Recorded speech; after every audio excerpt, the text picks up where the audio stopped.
Queridos, hoje nós vamos ter início a nossa campanha de missões mundiais, tá? Essa campanha vai ser coordenada aí pelo nosso irmão Ricardo, juntamente com a Yara, sua esposa, o Davi, o seu filho, e a Catarina, sua filha. Amém ou não? Está animada, né? Eles vão estar coordenando essa parte da campanha durante essa temporada aí de missões mundiais. A abertura será nesta noite. Nos dias 12 e 13 de março, nós vamos dar início ao nosso primeiro curso Homem ao Máximo. Tá? As vagas já estão esgotadas. Nós tivemos que abrir 2 turmas. Os homens já estão sendo movimentados, o Ricardo também já está organizando isso. No dia 12 e 13, nós teremos, na verdade, um pré-encontro, não é isso? O Ricardo vai fazer uma chamada de vídeo aí com os homens que vão participar para conversar sobre o curso, como vai ser o curso, toda essa estruturação do curso e como serão as aulas, tá? Então, os homens fiquem atentos, tanto no dia 12 quanto no dia 13, nós estaremos aí já dando esse início. E para as mulheres nós temos também. Então, eu vou pedir, apaga essa luz aqui, por favor, coloca aí, desculpa, já está aqui, início, presta atenção, gente, vagas, no caso das mulheres, limitadíssimas, porque vai ter uma turma só, tá? E a Universidade da Família ela não aceita mais do que o número determinado por eles. Não é nenhuma questão nossa. O Ricardo tentou acrescentar uma turma com mais de 10 pessoas, que cada turma são 10 pessoas, a universidade não aceitou. Tá? Então, são vagas limitadíssimas, a inscrição é feita com a Yara. Você pode procurar a Yara. Coloca o vídeo aí, por favor, do Mulher Única, que é um curso também maravilhoso que nós vamos oferecer aqui para vocês.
Maravilha. Queridas, um curso especial para você, para ajudar você a se entender, a caminhar na sua vida espiritual, enfim, um curso que vai edificar a sua vida. Essa primeira turma, nós temos pouquíssimas vagas. Dessa turma, certamente, sairão outros líderes formados, que já vai, na próxima vez, talvez a gente tenha aí 2 turmas. E nós vamos trazer cursos também para adolescentes, para jovens, enfim, para várias áreas da nossa família. Eu quero atingir aqui, em nome de Jesus, a sua casa. Eu quero trazer curso também para criação de filhos pequenos, bebê, enfim, eu quero atingir a sua família, para que você cresça na graça e no conhecimento do nosso Deus. Amém? Então, se você tem interesse, procure a Yara. Tem um custo, que é o custo do material, ok? Então, ela vai explicar para você aí como é que funciona, mas deve ser a mesma coisa aí para os homens. Você entra lá na Universidade da Família, lá no cartão você já parcela, já fica tudo certinho. E também quero lembrar que agora, na próxima quarta-feira, Marina, da MCM, quarta-feira tem encontro da MCM, ok? Nós vamos ter a Vanilce, está aqui, que vai trazer uma palavra para a gente, né? E para a gente, porque eu vou estar também, tá, Vanilce? E aí, no final, nós vamos conversar um pouquinho sobre a MCM para ver como que vai ser esse ano de 2024. Abra sua Bíblia em Atos, capítulo 3. Nós vamos ler dos versos 11 até o verso de número 26.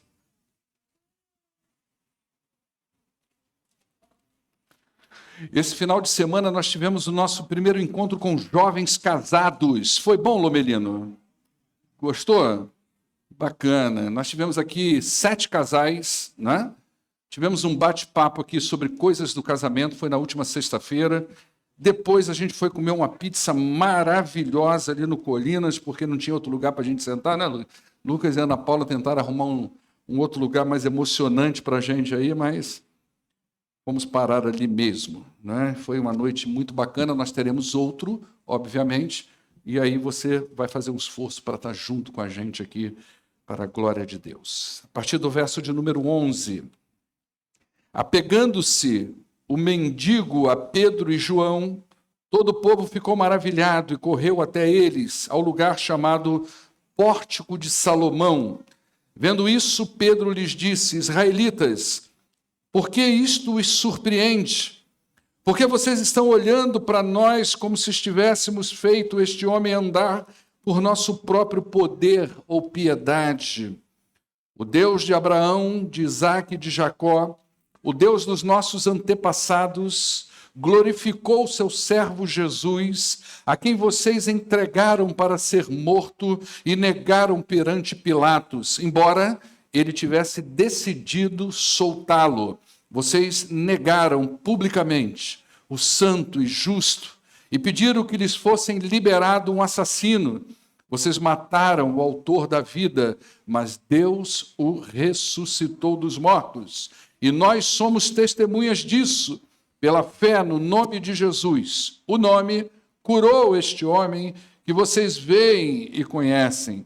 A fé que vem por meio dele lhes deu esta saúde perfeita, como todos podem ver. Agora, irmãos, eu sei que vocês agiram por ignorância, bem como seus líderes, mas foi assim que Deus cumpriu o que tinha predito por todos os profetas, dizendo que o seu Cristo haveria de sofrer.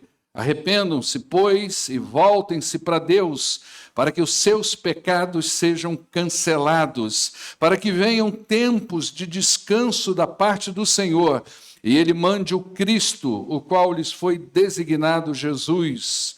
É necessário que ele permaneça no céu, até que chegue o tempo em que Deus restaurará todas as coisas, como falou há muito tempo, por meio dos seus santos profetas.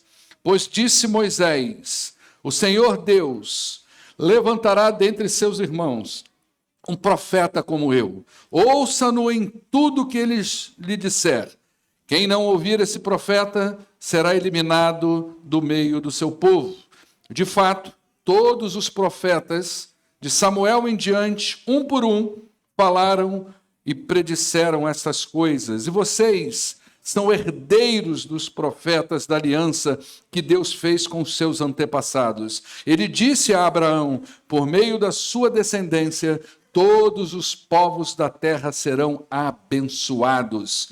Tendo Deus ressuscitado o seu servo, enviou-o primeiramente a vocês para abençoá-los, convertendo cada um de vocês das suas maldades. Amém? Vamos orar ao nosso Deus. Pai, muito obrigado por esta manhã aqui na tua presença. Louvado seja o teu nome. Quero agradecer, ó Deus, por esse tempo precioso e pedir em nome de Jesus que o Senhor use essas palavras para falar aos nossos corações. Em nome de Jesus é que oramos. Amém. Queridos, como eu falei na semana passada, Do capítulo 3 até o capítulo 4, verso de número 31, trata-se de um mesmo evento, ou seja, é uma mesma cena. A gente tem que ler isso de uma vez só, tá bom? E essa cena marca, como eu já disse também, o início da perseguição da igreja. A cena final, que nós vamos ver possivelmente no próximo domingo, é o início justamente dos primeiros momentos em que a igreja, aquela igreja feliz, aquela igreja alegre, que estava experimentando aquele momento maravilhoso que a gente vê lá no livro de Atos, capítulo 2, a partir dos versos 42 até o verso 47, é o primeiro momento em que eles têm um confronto direto com a liderança do povo de Israel. E a gente já falou então da primeira parte, que é a parte da cura do coxo, desse mendigo que é chamado agora aí no verso 11, e isso aconteceu na porta, chamada Porta Formosa, e foi um momento impactante ali naquela hora, naquele evento. Todas as pessoas que viram aquilo ficaram maravilhados com o que aconteceu. Assim, então, como lá no evento de Pentecostes, lá no capítulo 1, ou no início do capítulo 2, se eu não me engano, no capítulo 2, depois da descida do Espírito Santo, Pedro aproveitou aquele momento e disse: eu vou falar para vocês sobre isso. Eu vou dizer alguma coisa aqui sobre o que está acontecendo. E da mesma forma, Pedro agora aproveita essa oportunidade para pregar o evangelho. Aqui já tem uma lição para nós. Se as pessoas nos perguntam sobre as coisas de Deus, se as pessoas presenciam coisas na sua vida onde nós podemos entender que Deus está trabalhando na vida dessas pessoas, nós podemos testemunhar alguma coisa de Jesus para elas. Nós podemos falar de Cristo para as pessoas. Então, Pedro está nos mostrando aqui, não percam a oportunidade de testemunhar para as pessoas a respeito do Senhor Jesus.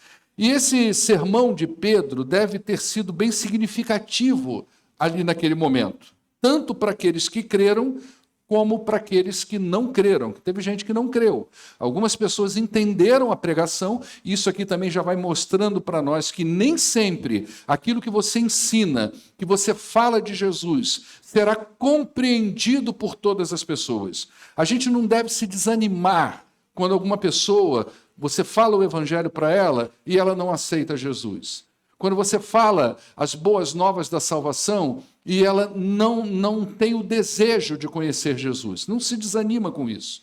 Pedro está mostrando isso aqui para a gente. Você vai ver que em vários relatos o apóstolo Paulo ele pregou uma vez para um monte de pessoas, se eu não me engano foi em Atenas. E o texto bíblico diz que pouquíssimas pessoas aceitaram a fé naquele dia. Então não desanima com essas coisas. A gente tem que pregar o evangelho. Então ele aproveita essa oportunidade e esse sermão foi impactante para esses dois grupos, porque Pedro faz duas coisas nesse sermão. Primeiro, que ele prega um sermão totalmente cristocêntrico, voltado para a pessoa e para a obra do Senhor Jesus. Ele tira o foco de si mesmo, quando ele diz, não fui eu, por que vocês estão me olhando assim espantado, como se eu tivesse feito isso por mim mesmo, ou seja, ele tira o foco dele e coloca em Jesus, e ele tira o foco também do homem curado. Então, naquele momento, ele não quer que as pessoas olhem nem para o homem curado e nem para ele. Ele quer que as pessoas ouçam sobre Jesus. Jesus é o foco do sermão de Pedro aqui, nesse momento. Tá?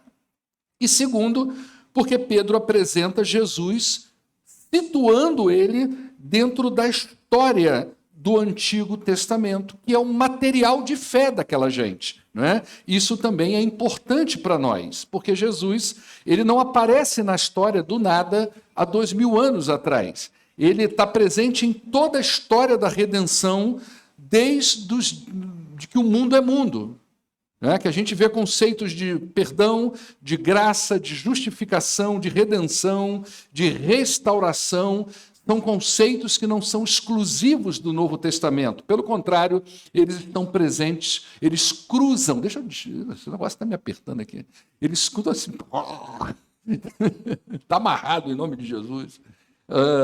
Eles cruzam toda a história bíblica. Né? Esses conceitos que muitas vezes a gente lê no Novo Testamento, né, de redenção, de graça, de justificação, eles cruzam toda a história bíblica, não são conceitos novos.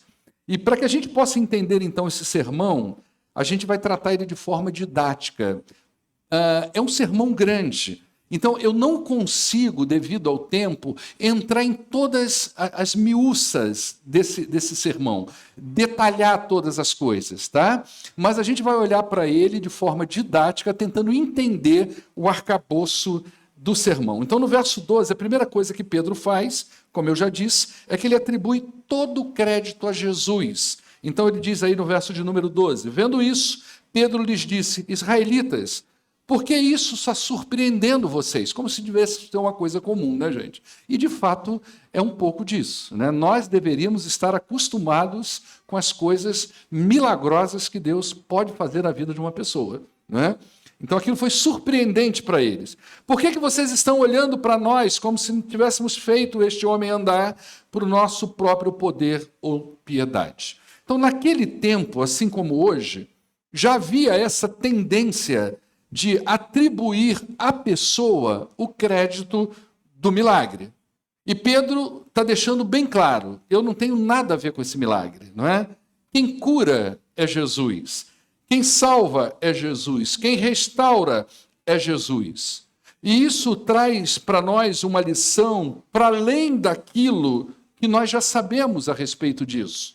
Presta atenção, às vezes nós pensamos, que a gente precisa de muita coisa para que as pessoas aceitem a Cristo. A gente precisa de um templo bonito, confortável, para que o visitante chegue aqui e se sinta bem. Eu não estou dizendo que isso não é importante e não estou dizendo que as coisas que eu vou falar agora não são importantes. Não é sobre isso. Eu estou querendo dizer que o foco não é isso, né? Às vezes a gente pensa que nós precisamos de um pregador muito bom, com um português impecável, correto, né? A gente precisa de um louvor bem afinado, um som impecável. Se a gente não tiver um som impecável, as pessoas não vão ouvir a palavra de Deus, né? E essas coisas, elas ajudam. E algumas dessas coisas, se não forem pelo menos ajustadas, ela vai até atrapalhar, né? Se a gente não tem um som bem ajustado, se você não tem um lugar, pelo menos, com que a pessoa consiga chegar aqui, sentar e ouvir uma palavra, realmente essas coisas podem atrapalhar, né? Entretanto, a nossa confiança não pode estar nessas coisas. Se a sua confiança estiver nessas coisas, você vai ter dificuldade para convidar uma pessoa para vir à igreja. Porque você pode se sentir envergonhado. Você pode pensar assim, nossa, eu vou levar a pessoa lá na igreja e naquele dia o pastor resolveu fazer um solo. Né? Naquele dia não é a pessoa certa que eu gostaria que estivesse na introdução. Pode ser que eu leve a pessoa e naquele dia a música está desafinada, o pregador está desalinhado. E assim, essas coisas ajudam, mas a gente não pode estar com foco nessas coisas. Toda obra de salvação, toda obra de convencimento, de cura, de transformação, de aceitação do Evangelho, essas coisas vêm única e exclusivamente de Deus. Deus sempre trabalhou de forma simples e com pessoas simples. E essa forma simples de Deus trabalhar, e através de pessoas simples que Deus trabalha, Ele tem alcançado pessoas importantes na sociedade. Deus tem seus métodos. É Deus quem trabalha. E Pedro está deixando isso muito claro. Esse homem foi curado não por nosso poder. Nós não temos poder para isso, como não temos poder para convencer uma pessoa do pecado, da justiça e do juízo. Essa obra, esse ministério é do Espírito Santo. O nosso dever como crente em Jesus Cristo é testemunhar para as pessoas de que Deus pode fazer essas coisas. E às vezes nós testemunhamos falando para essas pessoas, ou simplesmente trazendo elas à igreja. Vamos lá na nossa igreja, vamos ouvir uma palavra, porque todas as coisas é no poder do Espírito. E é no poder do Espírito que nós cumprimos a missão de Jesus para nós. Depois, ele fala uma coisa muito interessante. Ele expõe o pecado das pessoas. Ele vai falar de pecados na vida dessas pessoas. Olha que Pedro não passou a mão na cabeça de ninguém. Porque o ser humano, ele precisa saber do porquê ele age do jeito que ele age. Por que que você faz do jeito que você faz? Por que que aquela pessoa que de repente você ama e às vezes está dentro da sua casa, ou às vezes é um amigo seu, um colega de trabalho, por que que ele age do jeito que ele age? Por que que ele faz do jeito que ele faz? Então o ser humano precisa saber o porquê ele faz desse jeito. E nós precisamos ouvir sobre isso. Nós precisamos ouvir sobre pecado. Então o evangelho, ele não é um método de autoajuda, não é isso que nós devemos oferecer às pessoas. Olha, vai lá na igreja que você vai se sentir melhor.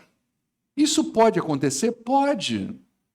Olha, Jesus tem algo novo para você. Isso é verdade? É, mas não talvez do jeito que você está querendo dizer para a pessoa e do jeito que ela está entendendo. Olha, Jesus, vai lá na igreja que você vai ver que tem uma coisa boa para você lá. Às vezes a coisa não é bem desse jeito, não é? O evangelho não é um método de autoajuda. Ele é as boas novas de Deus para a nossa salvação. Então, pessoas precisam ouvir sobre isso. Elas não vão se arrepender se elas não souberem o que está de errado com elas. É por isso que Paulo, quando vai escrever Romanos, e Romanos é interessante, porque ele é um material que ele é muito evangelístico. Ele fala muito da graça de Deus. Ele fala muito da salvação do Senhor. Mas quando Paulo começa a escrever Romanos, os primeiros 3, 4 capítulos de Romanos, se eu não estou enganado, ele pega pesado para falar do pecado da humanidade. As pessoas precisavam saber sobre o que ele estava falando.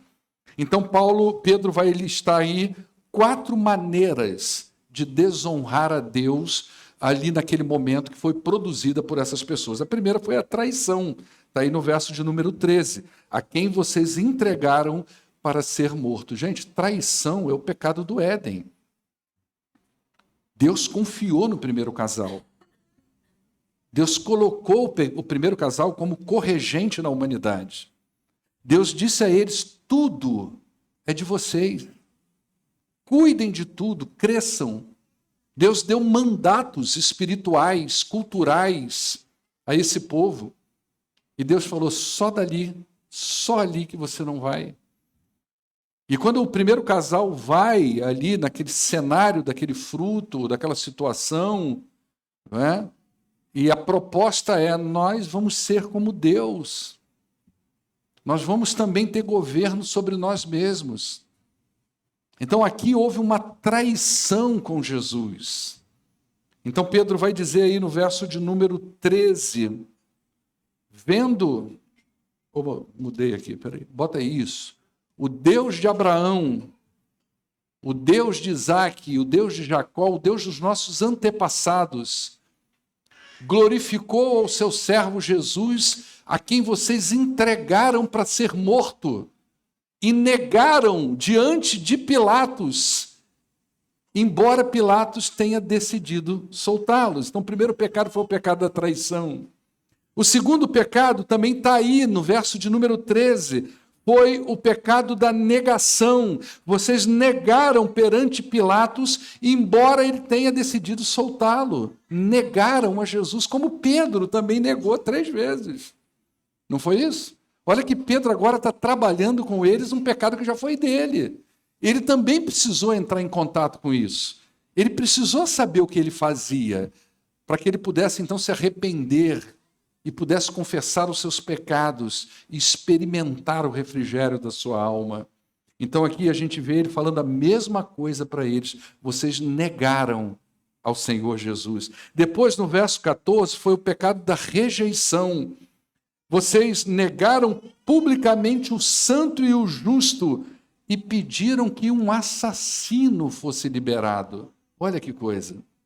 Vocês rejeitaram o santo e o justo, e pediram que um assassino fosse liberado. Até porque, gente, por que eles fazem isso? Porque eles se alinham mais com o perfil de Barrabás do que com o perfil de Jesus. E eu vou dizer uma coisa para você, você não vai ficar triste comigo, não? Não vai não, Lucas? Você está com essa gravata maneira hoje aí, está bem alinhado, vai trazer uma palavra, irmão? Não, né? Vou te dar a oportunidade, hein? Nós também nos alinhamos com Barrabás. A gente não quer Jesus no encalço da gente.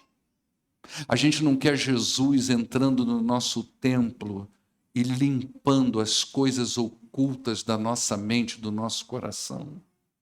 Então, muitas vezes, nós jogamos Jesus para o lado, rejeitamos e inconscientemente nós pedimos, queremos Barrabás também. Eles estavam ali, e às vezes eu me pergunto, nas minhas elucubrações com Deus, eu me questiono e falo, Senhor, se eu tivesse lá naquele dia, será que eu me uniria a essas pessoas? Será que eu seria um desses que diria Barrabás, Barrabás, Barrabás, porque eu não quero Jesus no meu encalço o tempo todo, não é? E o último pecado deles está aí no verso 15, o pecado da aniquilação. Olha só, eu traio, eu nego, eu rejeito, eu mato. Eu quero aniquilar esse Jesus da minha vida. Então Pedro vai dizer, vocês mataram o autor da vida, né? E essa é a resposta que até hoje as pessoas dão a Deus quando o evangelho lhe é ofertado. Essa é a resposta do pecado que há em nós. Não é? E essa resposta pode ter sido dada ali, não é? E nós podemos fazer isso por ignorância espiritual, que é a maior parte dos casos, e Pedro vai dizer isso, não é? Que foi uma ignorância espiritual deles e dos líderes deles, e por isso há esperança em Cristo. Muitas pessoas, após a sua conversão, elas se arrependem, elas choram diante de Deus por ter cometido pecados como esse, ou pode ser por uma deliberação consciente. A pessoa se fecha para as verdades do Evangelho definitivamente, como Paulo diz lá em Romanos, capítulo 1, verso 25.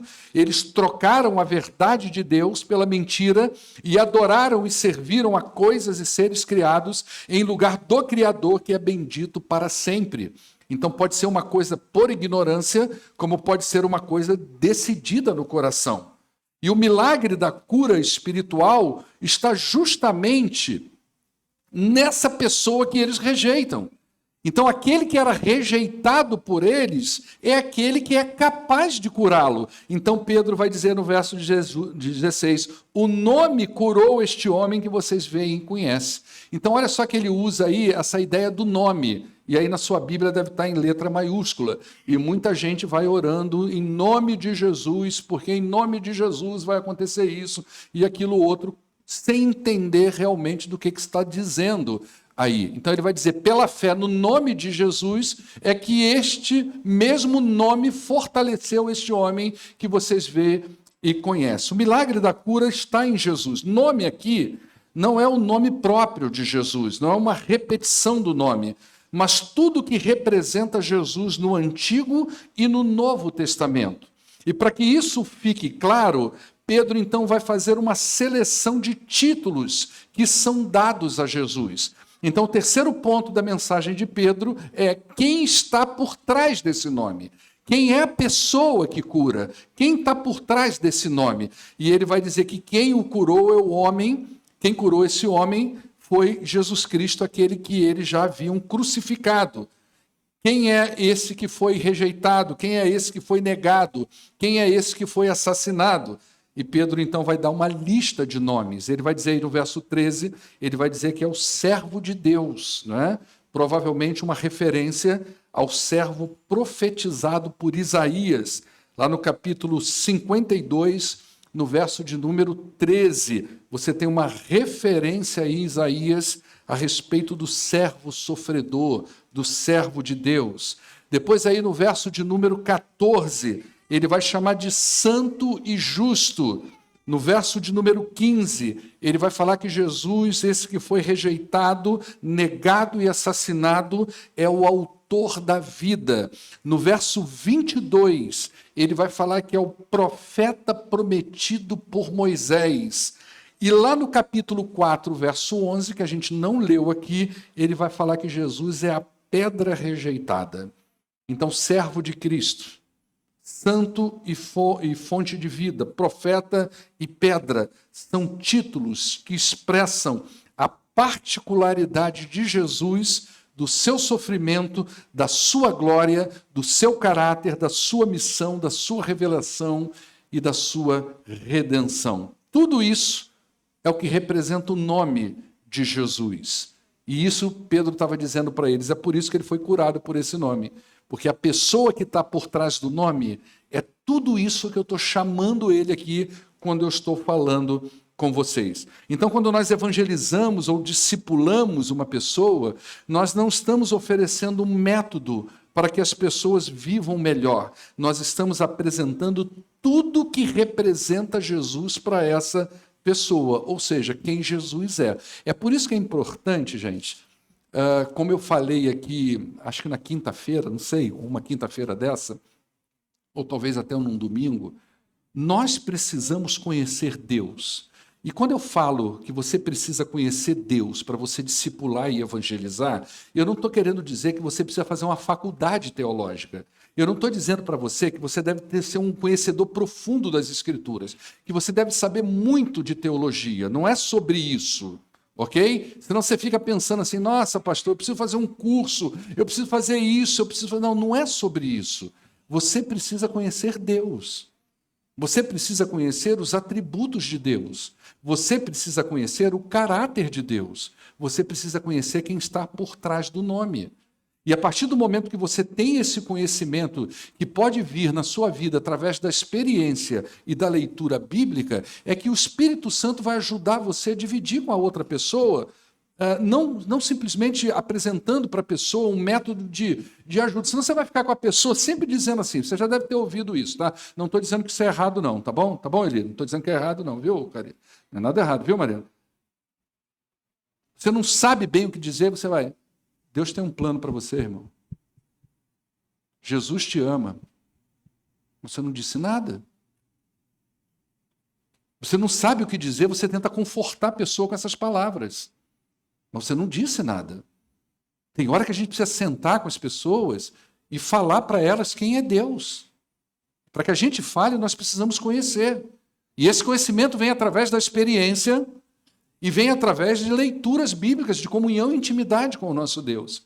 Então, Pedro, que não é nenhum teólogo, era um pescador, ele vai aprimorar a sua teologia. Ele está aqui agora sendo usado por Deus para poder falar sobre o caráter santo de Deus, sobre o caráter justo de Deus. Então, ele tem condições de apresentar para aquelas pessoas e dizer, olha, quem curou foi o nome. Que nome é esse? Esse nome que representa tudo isso que é Jesus, toda a sua obra, a sua morte, a sua ressurreição. Então nós apresentamos quem Jesus é para as pessoas. E depois ele vai fazer então agora, lá no último ponto do sermão dele, ele vai falar sobre arrependimento. E ele vai chamar o povo ao arrependimento. Ele já falou dos pecados, ele já falou que a obra é de Cristo, ele já falou quem Jesus é, e agora ele vai falar, vocês precisam se arrepender. E ele diz, arrependam-se, voltem-se para Deus, para que os seus pecados sejam cancelados, para que venham tempos de descanso da parte do Senhor. E ele mande o Cristo, o qual lhes foi designado Jesus. É necessário que ele permaneça no céu até que chegue o tempo em que Deus restaurará todas as coisas, como falou há muito tempo, por meio dos seus santos profetas. Embora Pedro fale sobre a ignorância deles em relação ao modo como Deus estava cumprindo as suas promessas, mesmo assim, ele chama essas pessoas ao arrependimento.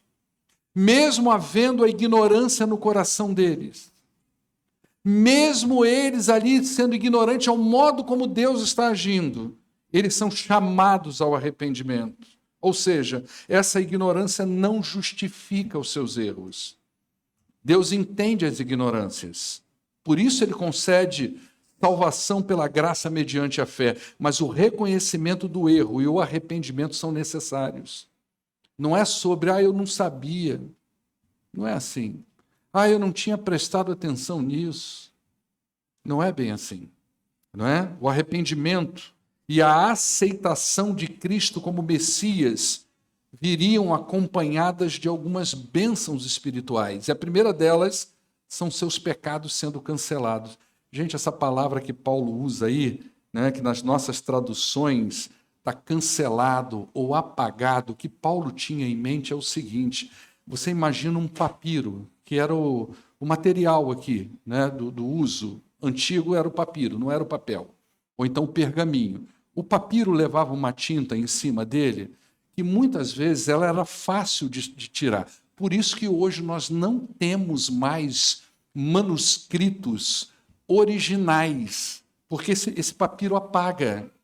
Então, às vezes, a pessoa escrevia uma coisa sobre o papiro e ela apagava isso de forma que ela pudesse usar aquele papel novamente, porque aquilo era um papel precioso. Não é como hoje que você vai ali numa loja, numa papelaria, e diz aí, me dá um pacote com 100 folhas, 1000 folhas de A4. Não era assim as coisas. A pessoa, para chegar num papiro, ela tinha muito trabalho. Então, aquele papiro, muitas vezes, ele era apagado para que ele pudesse ser usado para uma escrita de novo. E quando Paulo usa, ele está com isso na cabeça, essa facilidade de apagar. Então, o que ele está dizendo aqui? Gente, se você se arrepende dos seus pecados, se você se volta para Deus em arrependimento, é isso que ele faz na sua vida. Ele apaga os seus pecados. E ele tem poder e facilidade para fazer isso, de apagar os nossos pecados cometidos justamente pela nossa ignorância, não é? Então a palavra cancelado traz essa ideia de apagado, uma escrita de dívida. Imagina um papiro com toda a sua escrita de dívida ali. Você é um pecador, você é isso, e Deus apaga essas coisas, né? Uma dívida alta, impagável. Alguém foi lá e simplesmente apagou aquela dívida, deletou do computador completamente. Depois ele diz que junto com isso, junto com esse cancelamento de pecados, vem uma outra bênção, que está aí no verso de número 20, para que venham os tempos de descanso da parte do Senhor. Descanso ou refrigério é o complemento do perdão. Então, aquela alma cansada, ela encontra paz em Cristo. É uma troca de fardo, não é? Nós levamos aquela alma cansada até Jesus, afadigada, cheia de culpa, atormentada pela vida, e recebemos da parte de Deus um fardo leve e suave, não é? E depois ele fala aí de mais uma bênção que está no verso 20, que é a volta de Cristo, né? E ele mande o Cristo, o qual foi designado Jesus. E aí, para finalizar isso aqui, Pedro reforça essa tese de que Jesus é o Messias prometido, e ele faz isso afirmando como base 3 personagens fundamentais aí do Antigo Testamento. Se a gente tivesse tempo, a gente podia falar sobre a teologia de cada um deles expressa aí no Antigo Testamento. Como a gente não tem tempo, basta que você saiba isso, né? Ele embasa a sua tese, ele finaliza o seu sermão tendo como base esses 3 homens, né? E aí, a partir do verso 22, ele vai dizer: pois disse Moisés, o Senhor Deus lhes levantará dentre os seus irmãos um profeta como eu, ouça ele em tudo que ele disser. Quem não ouvir esse profeta será eliminado do meu povo. De fato, todos os profetas, aí ele vai usar outro agora que é Samuel, de Samuel em diante, um por um falaram e predisseram exatamente sobre esse dia, e vocês são herdeiros desses profetas, da aliança que Deus fez com seus antepassados. E agora ele vai usar um terceiro personagem, ele vai dizer: e ele disse a Abraão, por meio da sua descendência, todos os povos da terra serão abençoados. Tendo Deus ressuscitado o seu servo, enviou primeiramente a vocês para abençoá-los, convertendo cada um das suas maldades. Então Pedro está usando ali um embasamento bíblico, escriturístico, para falar que Jesus é o Messias prometido. Como é que a gente amarra esse sermão de Pedro? Tá? Depois a gente finaliza ele na semana que vem, com a reação do povo ali, como é que o povo reagiu, como é que a liderança da igreja reagiu à cura do mendigo e ao sermão do Pedro, né? Então, o que nós podemos tirar de aplicação para nós desse sermão de Pedro aí para a gente concluir? Primeiro, observe como que é importante, como eu falei no domingo passado à noite, a gente cavar fundo no conhecimento de Deus. Esses homens conheciam os Escritos, mas não a verdade que estava nos Escritos. Olha que coisa interessante, presta atenção, deixa eu repetir. Aqueles homens que estavam lá vendo o milagre, é deles que eu estou falando. Esses homens que estavam vendo o milagre conheciam os escritos sagrados. Eles conheciam Moisés, eles conheciam Samuel e eles conheciam Moisés, e conheciam muito bem. Ou seja, de teologia eles sabiam, eles só não conheciam a Deus, o Deus da teologia.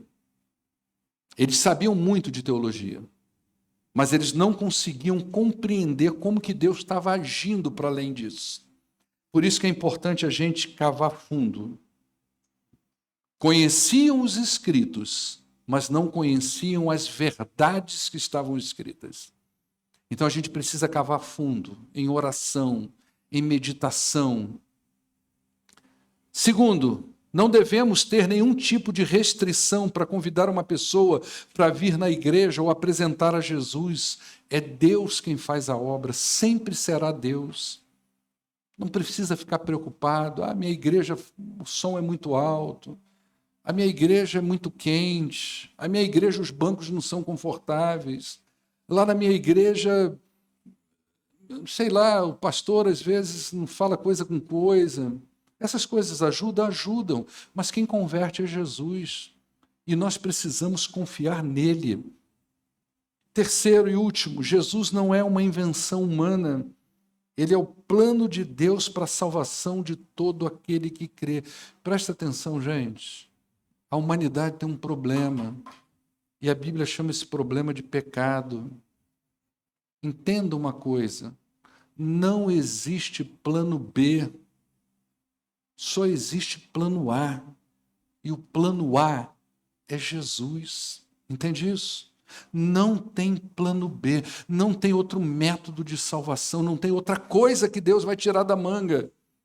O plano é um só. Jesus Cristo, o nosso Salvador. Amém? Vamos viver esse momento agora de ceia, tendo na memória justamente isso.